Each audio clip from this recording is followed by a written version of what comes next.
Hey there, hey, it's Pickle K, and I'm wearing a dress. Okay. Sorry for that. I feel like that was a boundary cross. I feel like you crossed a boundary by trying to take over my channel. That's a boundary you're gonna have to accept being crossed. Wow. Because we are taking over this channel. Wow. Anyway, hey there, hey. It's Aaliyah Janae and Alan and Pickles K, and we are talking about boundaries in early marriage. Let's get into it.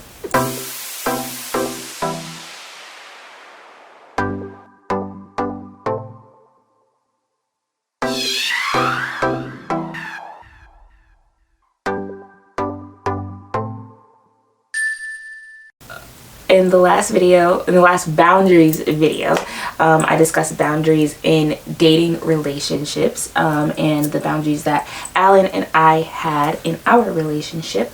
And so today I brought him with me to talk about the boundaries that we have in our marriage. Some of them, not all of them, because that's a boundary.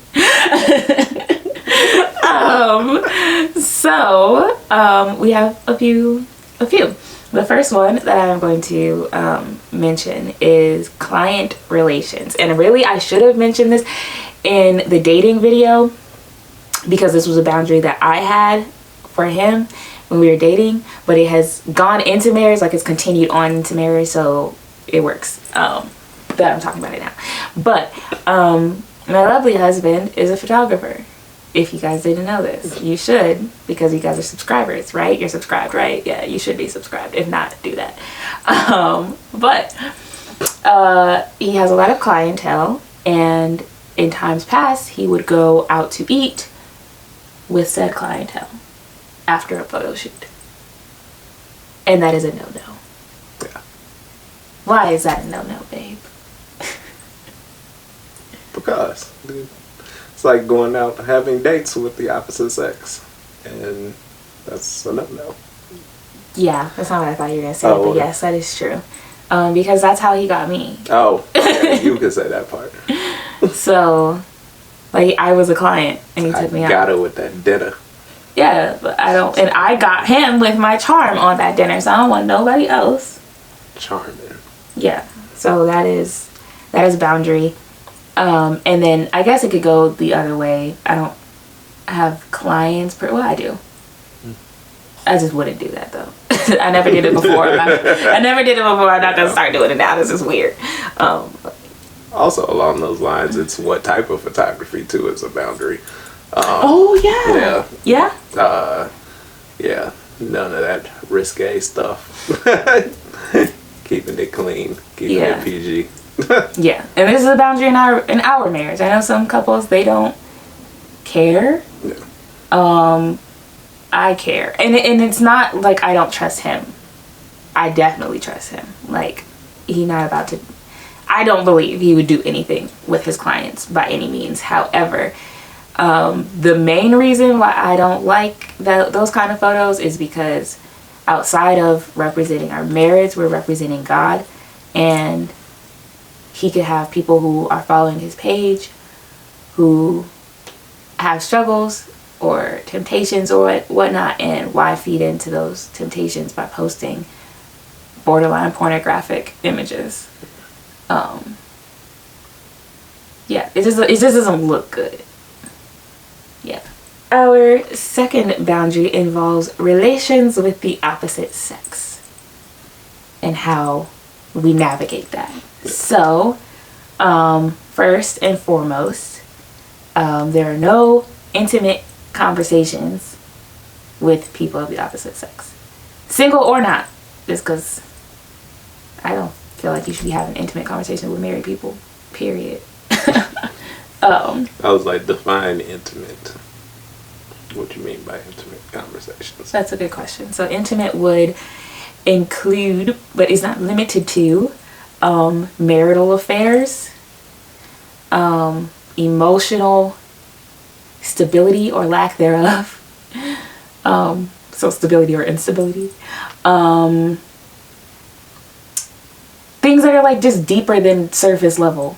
I just wanted to clarify that so that people aren't thinking just we can't talk conversation or that. It's not just you shouldn't. With intimate. You're right. So no, you shouldn't talk about sex either. With the opposite sex, I don't really have a problem if he like goes to his guy friends in this. Hey bro, sex. That's kind of weird.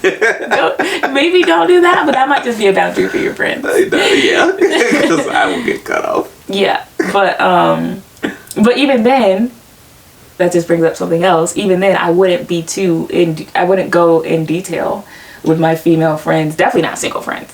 No. But about my sexual affairs with my husband, because they could take that and be like, oh, so he does X, Y, and Z. I'm gonna try and pursue. It can get real messy. But opposite sex, intimate conversations, it doesn't just pertain to sex and sexual conversations. It's also just deeper level conversations that we just don't have with the opposite sex. The next one would be alone time with the opposite sex. So in relation to like the client interactions, like I'm not going out with men. I'm not spending time with men by myself. It's just not happening. Yeah, and same goes for me. It's usually group situations if I am out with the opposite sex, or I'm just not. So, yeah. And then that also leads to single people in our home. We have a very welcoming home, and we love having company, and we allow people to come over and hang out, and you need a place to sleep, like you can spend the night, things of that nature. We are not anti that. However, when it comes to single women or single men, no, you just can't. And I remember Kiera Sheard posted something about that like a year or two ago, and the internet was up in arms and was like, oh, she's insecure. Well, okay, the married people were like, that's racist, and all the single women were like, you're just insecure. You need to check your man. But it's not like, again, I trust him. I don't think he would do anything, but I don't know what these women would do or try.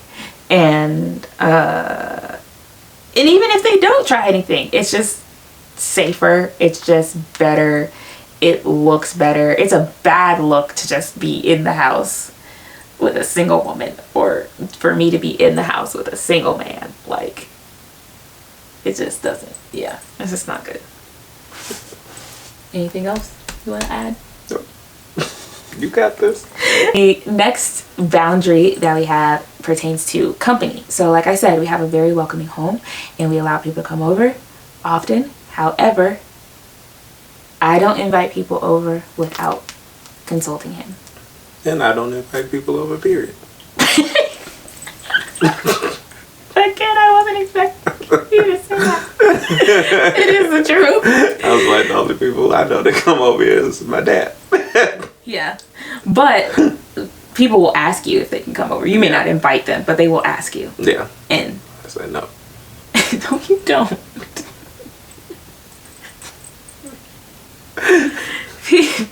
People will ask him if they can come over, and he will ask me if it's a yes. And it's not because we hate people, but we are both introverts. He is far more introverted than I am, but we are both introverts, and sometimes we just don't want to be around people. Or like the house isn't like the way that I want it to be. It's not like bad, but it's never bad. But it's just like, I just don't want it to. I just don't want people to see it. Or, Pickles is tripping. And I don't want to deal with that. Or you already got somebody over here, and you don't want to add to it. Sorry. Definitely. Not sorry. Yeah. We don't want it to be a party. Late nights. Early mornings. Okay, so the next boundary pertains to late nights. Take it away, baby. Pretty much along the lines of just staying out late. So in the instance of hanging out with friends and whatnot, having the understanding or having the courtesy to let the other know that what the situation is and that you will be staying out obviously makes it better. But just going, I go to work and then I just choose to, I'm just gonna hang out and I'm just gonna stay out and I just stay out all late at night would obviously worry her or, bring up concern and vice versa for she and her friends. And it's like, so just being courteous enough to let the other know what's happening and not necessarily even that it's gaining permission, but just letting someone know what's up and to ease their mind. And also the fact that we like to spend time with each other, and as newlyweds you should be spending time with each other and not kicking it with your homies all the time. So yeah, so making the conscious effort to develop this relationship versus maintaining all the others and not nurturing this one. So yeah, and this is a good boundary to have, I think, for any couple, but for us it is a boundary. Yes, like we have discussed it, but also it's just kind of our personality. Like we weren't really doing that before we got married. So if all of a sudden we were married and now we just out here, it would be a little suspicious. Yeah, like I would be like, oh, what's wrong? Like, why is he always out? So we just don't do that. But there were times in times past where I would hang out with friends like until like midnight or whatever. I don't do that anymore. And it's not just because, respect or whatever. Like, it is that, but it's also because like, I love my husband. I want to go home with my husband. Like, I want to be with him. Like, yeah. Talking on the phone late at night. Has it happened? Yes. Does it happen often? No. Like, it's like, no, I gotta spend time with my husband. And usually when I am on the phone late at night, it's while he's working. So it's not like he's fully available and I'm just sitting there looking at you while I'm on the phone. It's not like that. Like he's busy. Oh my gosh, you're such a creep. And the only person I really talk to is my adopted mom. So it's kind of different. It's kind of more, I don't know, acceptable in a way. But yeah, but also like even along those lines, when he's working late at night, like he can work really late. Like being an architect, Jesus, they can work really late. And there have been times where he's worked until 2 o'clock in the morning, 3 o'clock in the morning. But he doesn't do it twice in a row. Yeah. So if he works late one night, like the next night, like we go into bed together. Like he's not letting me go to bed by myself. Now on the flip side, there are times that I'm up late, usually because I'm doing my hair, I'm braiding my hair, and he'll be up with me. Now that's a personal choice. That is a decision. I tell him he can go to bed because when he's up late, your girl be going to bed. Because I need my sleep. If I don't sleep, it ain't gonna happen. I will call off work, okay? But he'll stay up with me. But that's not a boundary. It's just a personal choice. So the last boundary that we have, which I will make a totally separate video about boundaries in this specific area, but it is pertaining to family. And I'm sure you've heard it multiple times from other married couples. In premarital counseling, this was discussed with us.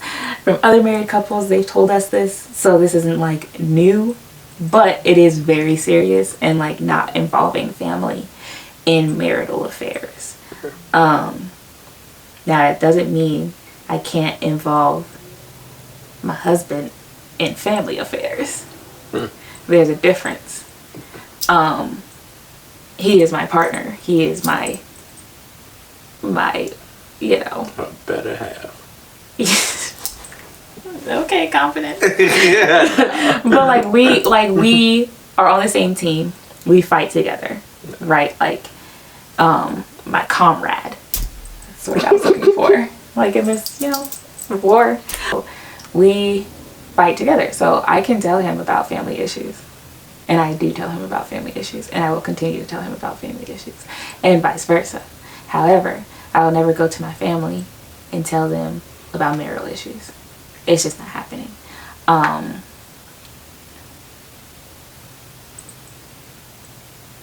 Yeah. And not in a sense like I just won't talk about marriage. It's not what I'm saying. But it's the stuff that you have to use discernment. You do. You have to use discernment. But it's the stuff that you may be able to forgive them for, but your family may not. Because you are in a relationship with someone, you often see things a little bit differently. You know, you're seeing things through rose-colored lenses, if you will. And so you're better able to move past some things than your family, who is only looking at you and protecting you. Yeah. And they don't really too much care about your spouse. Now, full transparency, we just haven't had to do that because we haven't really had anything like it's like, oh dang, should I talk about this? Like that's, yeah, no. Like we haven't had any like blowouts or infidelity, I don't know, any of that stuff. So that's part of it. I guess things that aren't strictly a me thing, really. So if it's something that I personally am dealing with, so if it's work or something like that, those kind of things. But things pertaining to she and I, or Me, like she my said, mental health. Or yeah, things that can even just be shared with the family or friends, and not necessarily that you're saying that they're an issue or that you are, you know, coming to them to say that there's a problem in this area or whatnot, but even just exercising discernment of wisdom in the sense that they can take it and run with it how they choose to, because of that individual may have personal experiences that may bring up those past thoughts related to those circumstances for them. So yeah, being like mindful of that. Stuff can get real messy. You also have to know your family. Like Yeah. you have to know the type of family you have, the type of people that are in your family, who you can and cannot share with. Like there are people who, regardless of family or not, like I could say, oh man, Alec got really upset today and he threw something off the table. He would never. But I could say that. And then next thing you know, he threw the dog. And then next thing you know, oh snap, Alan over there beating on Aaliyah. Dog thrower. But they can take things and run with it. And that's how rumors get started. Yeah. That's how issues escalate and get bigger than they were before. So yeah. But there will be another video that I will have on boundaries in family specifically. So make sure that you are subscribed to the channel and that you have your notifications turned on so you can be notified when that video comes out. Because I think family is the hardest area to create, establish, and maintain boundaries. Yeah. So that'll be a doozy, but that does it for this video. No, it doesn't. Hold on. The reason why I said specifically that this is boundaries in early marriage is because I do understand that we are only about 6 months into marriage, and the boundaries that we have now may not be the boundaries that we have forever. I am sure that at some point in our marriage, he gonna have late nights, you know, he's gonna be working late, and it's gonna be back to back to back, and it's just gonna be like, all right, this is what we doing, this is the season that we're in. It's bound to happen. But right now, in the newness of our relationship, there is an importance of establishing those kind of boundaries so that we can start strong, but in the end we can finish strong, right? We want to build a firm foundation, so that even when those seasons come up, when it is late night, there is no turmoil and stress and what is he doing? Is he really working? You know, it's all of that can be avoided in the future when boundaries shift because seasons change. So now that does it for this video. I hope you like it. Comment down below some boundaries that you may have in your marriage or may have had in your marriage if you were previously married, or boundaries that you think you may have when you do get married.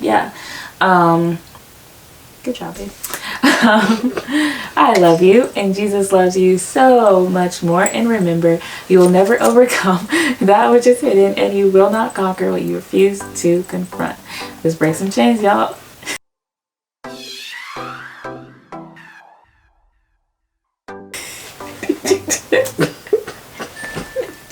Did you have her?